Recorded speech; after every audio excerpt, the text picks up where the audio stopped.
Welcome back to the channel, guys. Sitting behind me is one badass C7 Grand Sport. Mr. Altman from Colorado sent us this vehicle down probably a year and a half ago or so. It was previously modified. He sent it down to us to upgrade to all the latest and greatest things. This customer isn't just a guy that wants a dyno graph and talk about it at car shows. Mr. Altman is a real racer. He wants to hop in this thing, put it in a trailer, go to drag strips and race it, or drive it to drag strips and race it and actually use it. So he sent it down to us to upgrade from what was previously done to all the newest, latest and greatest things that we could do to it. So let me pop the hood and show you guys what we did to this thing. Experience the thrill of unrivaled performance. Our team of experts takes your ride to the next level. From horsepower gains to custom enhancements, we deliver results.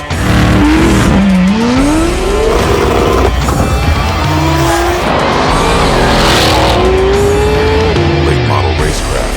We talking or we racing?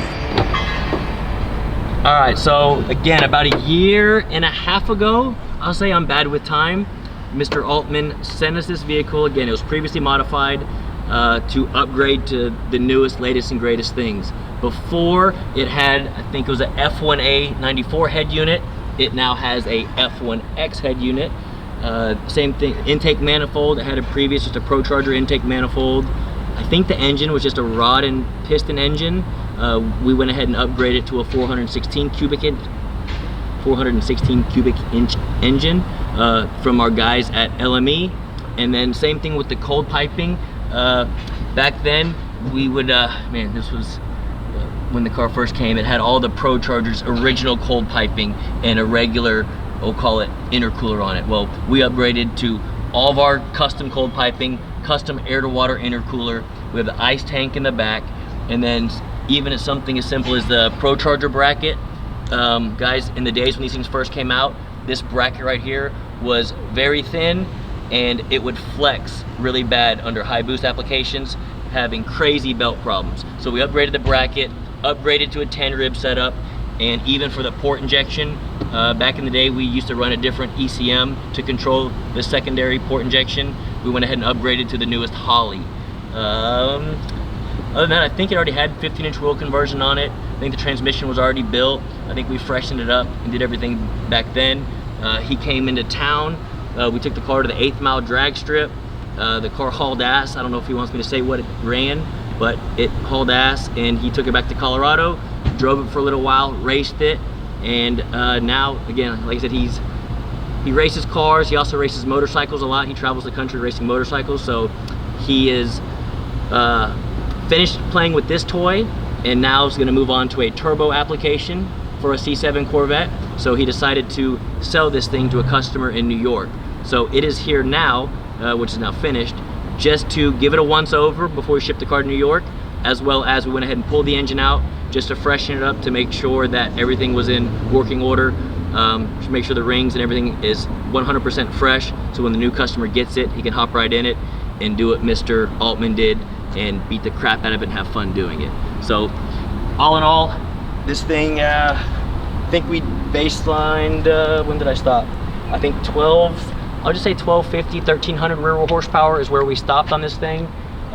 It is a incredible machine. Like, this car can honestly be driven every day. You can drive it to the drag strip, run up, I don't want to say the times, and run home and drive it home. And the new customer is a customer that sounds like he's just like Mr. Altman. He wants to get in this thing. He's not so much about drag racing, like 8th mile or quarter mile racing. He's more into the roll racing stuff. So I'm gonna hop in this thing and pretty much fine tune the transmission tuning for roll racing applications, because that's what the new customer is gonna do to it. So I will stop there and hopefully keep this thing in between the lines and make 1 or 2 quick test passes.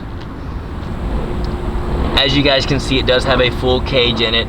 It does have swing out bars. What that means is when you go to get in it, you can get in it nice and easy, but when you're at the track, there's a pin here and a pin here. You can slide the bar in and it just slides in and out. So you can actually open it like this and get in and out of the vehicle. It just makes it nice for street cars, as well as like the way it is right now. If you drive the car a lot, you just pull the bars out and enjoy it. When you're racing it, like these customers will, they'll be putting the bars back in it for safety reasons. Also, y'all can see the ice tank in the back. Again, we have a custom air-to-water intercooler up front. We have the ice tank in the back that circulates water through it. Actually, I can show you right here. We just have it on a switch. When ignition is on, flip that switch and it turns on the intercooler pump. The reason I put it on a switch is, again, mainly when Mr. Altman owned the car previously, when we're at the drag strip and if I'm retuning it, flashing the ECM, flashing the TCM, I don't want the intercooler pump running all the time, killing the battery. So I put it on a switch like that, so you have to turn the switch on with ignition and the pump turns on. So that being said, yep, you can see the air-to-water intercooler sitting there. I think I'm gonna hop in this thing. I'm gonna try to get draggy times for you guys. Again, traction's gonna be obviously a big issue with a car like this. So I'm gonna do my best. I'm gonna try a few different things. Because he's a roll racer, try it with the torque converter locked versus trying it unlocked, and we'll see what we can do. And then again, same with traction control on, traction control off. I have a feeling I'm gonna have to leave traction control on, but let me go drive this thing, and when I get back, we'll talk about it.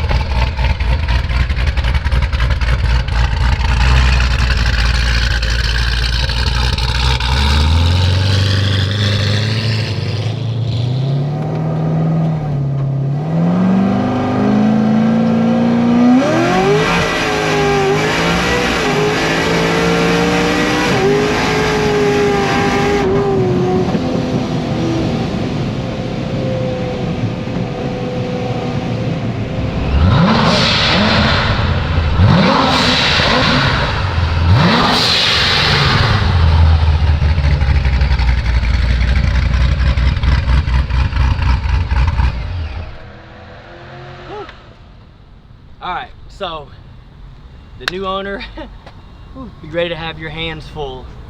I just made, I think, three passes in this thing, and traction is definitely an issue, but this thing freaking hauls ass. So again, this thing was previously tuned for mainly drag racing, 1/8 mile, 1/4 mile racing. So I made a few changes just to test in the street, more for roll racing when it comes to the transmission, torque converter, and how it shifts. So first couple pulls were fast, just not as fast as I think they could be. But I went ahead and I'm not doing a burnout or anything. This is just me driving on the road and making a pull and testing, just like anyone or the customer would be on a highway or feeder road having fun, right? So the third pull, went ahead and took off in third gear, hit it. I left traction control on just because I didn't want to have to worry about anything. All through third gear, I'm gonna say from 40 to about 85, almost 90 miles an hour, torque management was coming in for traction control the entire time. It was running, I'll just say, on like 0 degrees of timing in third gear. Once it grabbed fourth and fifth, it put the timing in it, and this thing fucking hauled ass. It went a 443, 60 to 130 with the traction like that. So this car with traction control off, doing a burnout, having a nice track or good conditions, good road, I don't want to say what it will run 60 to 130. The new customer, he's gonna find that out for himself and hopefully share it with us. But I know the numbers that it can run and will run on a good surface with traction. So new customer, it's going to New York. Anyone out in the New York area, be ready, because this thing from a roll is going to be a serious monster and something fun to play with. So I hope he and his wife enjoy it. They actually flew in town the other day to look at the vehicle. So I met them, and like I said, he does plan on using this thing. So I wish him the best as always. And this just shows you guys how good my customers are. The old customer just wanted to make sure it was right for the new customer. So we give it a once over front and back, pull the engine out, freshen it up. Now he's good to go and go have some fun.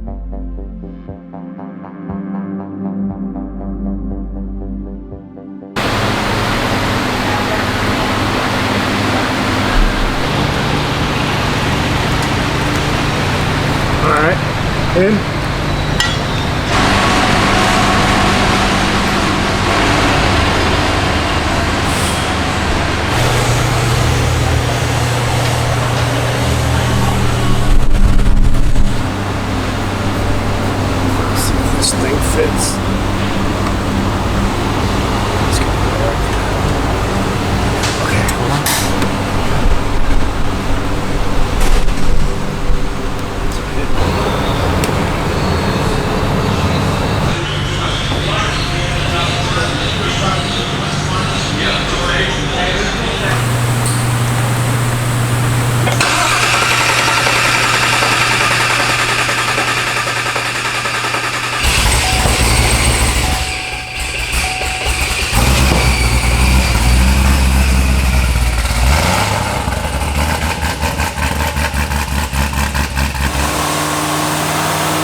would have been 1300 if I would have hit the button later. I always get excited and I hit it too early.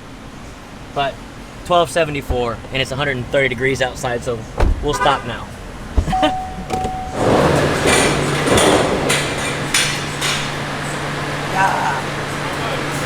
1274. 40, 45. I hit the button a little early. Sorry. I wanted 1300, but 1274 is where she stopped, and I'm done. That'll be more than enough for this guy.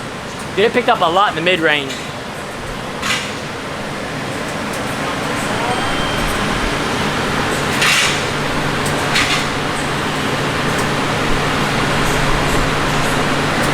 Is that where those headers come in? Yeah. Look at the difference. That's almost 100 horsepower. Was that 80? 70? What's my math is bad. Let's do that again. Video that if you. Oh, we can do a separate video talking about that. So Look at it. Almost a. You're talking 90. Make sure you take a 90 rear wheel horsepower, bro. I told you them headers would pick up. Look at the difference. Now the peak number isn't there because that's spiked, so that's really a 1200 number, right? But and then this one I clicked off early. If I would have stayed in it, I hate to say it, it probably would have been 1300. But this is where you see. Look how much it picked up. 1078 to 1169. 90 That's rear all wheel from what? headers. We went from what I call our street headers to our race style headers. That's the only difference. Say it again? Instead of just the tip, it's all in. But yeah, It's stepped. that is yeah, that is the race header. For her pleasure. But yeah, that's why this number is 137 because of that spike. But that shows you those headers picked up 90 rear wheel horsepower. Jake, you got recording. This is the guy. This is the guy she told you not to worry about. Is that you?